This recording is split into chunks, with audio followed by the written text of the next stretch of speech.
मिथिला की पुण्य भूमि अपनी ऐतिहासिक विरासत, समृद्ध संस्कृति और आस्था की अनूठी परंपरा से सराबोर है।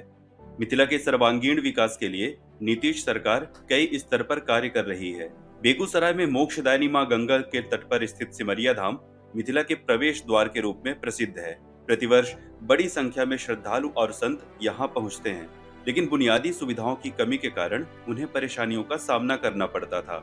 मुख्यमंत्री श्री नीतीश कुमार जी ने बीते वर्ष नवंबर में राजकीय कल्पवास मेले के दौरान जल संसाधन मंत्री श्री संजय कुमार झा जी के साथ सिमरिया धाम का भ्रमण किया। इस दौरान उन्होंने पवित्र सिमरिया धाम के विकास की कार्य योजना बनाने के निर्देश दिए। सिमरिया धाम के विकास की योजना पर तेजी से कार्य हुआ। परिणाम स्वरूप मुख्यमंत्री श्री नीतीश कुमार जी ने 30 मई 2023 को सिमरिया धाम गंगा तट के सौंदर्यीकरण की आधारशिला रखी। इतनी बड़ी संख्या में लोग पूजा करने के लिए, यहाँ पर स्नान करने के लिए आते हैं और इसका बड़ा ही महत्वपूर्ण है। तो उसके हिसाब से हम लोग सोच रहे थे कि लोगों को दिक्कत होती है, फिर भी बड़ी संख्या में आते हैं, तो वही सोच करके और आ करके देख करके हमने तो कही दिया है। अब वहाँ पर नया बन रहा है, जान ही रहे हैं, इसके पैरेलल, तो इसी के बीच का जो हिस्सा है, इसी में एक इस तरह से करके ये जाएगा यहाँ से वहाँ, और भारी संख्या में लोगों को सुविधा होगी। तो इसलिए जगह के बारे में आ करके देख के हम लोगों ने कह दिया। और जो होता है शमशान का भी, तो उसके लिए भी संस्कार वाला अंतिम संस्कार, तो उसका भी रास्ता ठीक रहे, ताकि लोगों को, बड़ी संख्या में लोग आते हैं, खाली लोकल नहीं, मैंने पूरे जगह के लोग आते हैं, कई जगह के लोग आते हैं, तो ठीक। जल संसाधन मंत्री श्री संजय कुमार झा जी के द्वारा की गई पहल से मिथिला को अब भव्य और दिव्य सिमरिया धाम की सौगात मिलने जा रही है। सिमरिया घाट कम से कम उत्तर बिहार के लोग, मिथिला का कोई ऐसा परिवार नहीं है जिसका आना जाना नहीं रहा है।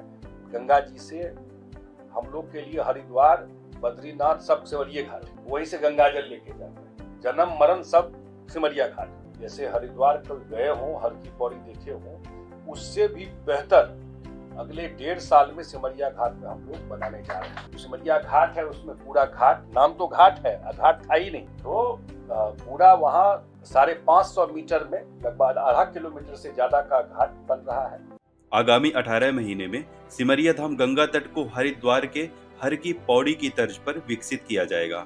यहाँ रिवर फ्रंट विकसित करने के साथ ही 550 मीटर के दायरे में सीढ़ी और स्नान घाट के पास चेंजिंग रूम का निर्माण किया जाएगा।